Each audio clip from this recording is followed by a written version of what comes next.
इस देश का किसान और जवान ये डिससेटिस्फाइड होगा, वो देश सर्वाइव कर ही नहीं सकता, उस देश को कोई बचा ही नहीं सकता। मैं माननीय प्रधानमंत्री और गृह मंत्री दोनों को कहा, मगर दो मेरी प्रार्थना है। एक तो इनको दिल्ली से खाली हाथ मत भेजना, क्योंकि ये 300 साल तक याद रखते हैं सरदार लोग।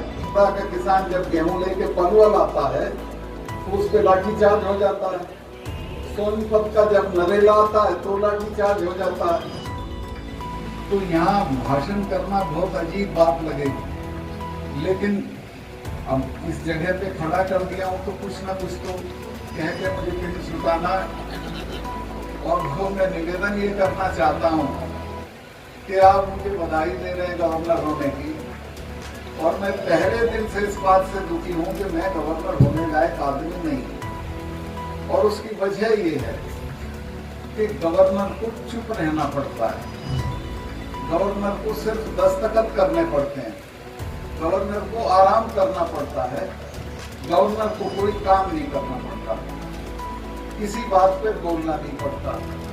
और मेरी आदत है कि मैं कोई बात अगर हो रही है तो उस पर जरूर बोलूँ, और उससे मुझे बहुत दिक्कत पेश आती है। जैसे अभी किसानों के मामले पे जब मैंने देखा क्या क्या हो रहा है तो मैं रुक नहीं सका, मैं बोला। और मैंने माननीय प्रधानमंत्री और गृह मंत्री दोनों को कहा, मगर दो मेरी प्रार्थना है। एक तो इनको दिल्ली से खाली हाथ मत भेजना, क्योंकि ये 300 साल तक याद रखते हैं सरदार लोग। दूसरे, इनके ऊपर बल प्रयोग मत करना। टिकैत की गिरफ्तारी का शोर मचा हुआ था, तब भी 11 बजे मैंने इंटरवीन करके उसको रुकवाया, मगर यही मत करना। तो उसका मुझे नुकसान भी होता है। बहुत से लोग समझाते हैं चुप रहो तो ये और बन जाओगे, वो और बन जाओगे। मैंने कहा मुझे जो बनना था मैं बन गया, और जो करना था वो मैं कश्मीर में करके आ गया। इसके आगे कोई काम नहीं है।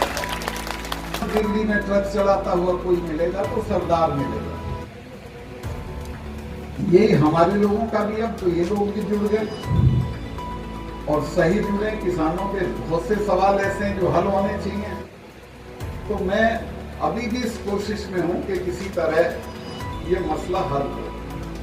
मैं कोई लंबी चौड़ी तकरीर करने के लिए नहीं आया हूं, सिर्फ इतना कहना चाहता हूं कि 2-3 बातें मैं स्पष्ट कर दूं।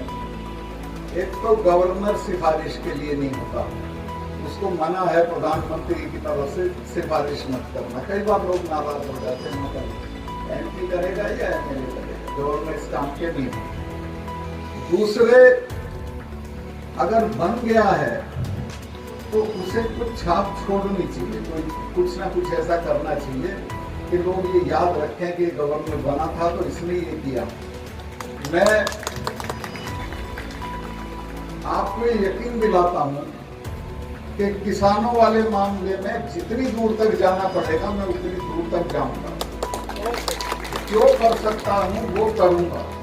और वो इसलिए नहीं कि कोई किसानों पे एहसान है, वो इसलिए कि मैं खुद, मैं तो, मेरे पिताजी का देहांत हो गया था, 2 साल का था। मैं खुद अपना चारा काट के लाता था, खुद घर पे आके उसे काटता था, खुद खेती बिकवाता था।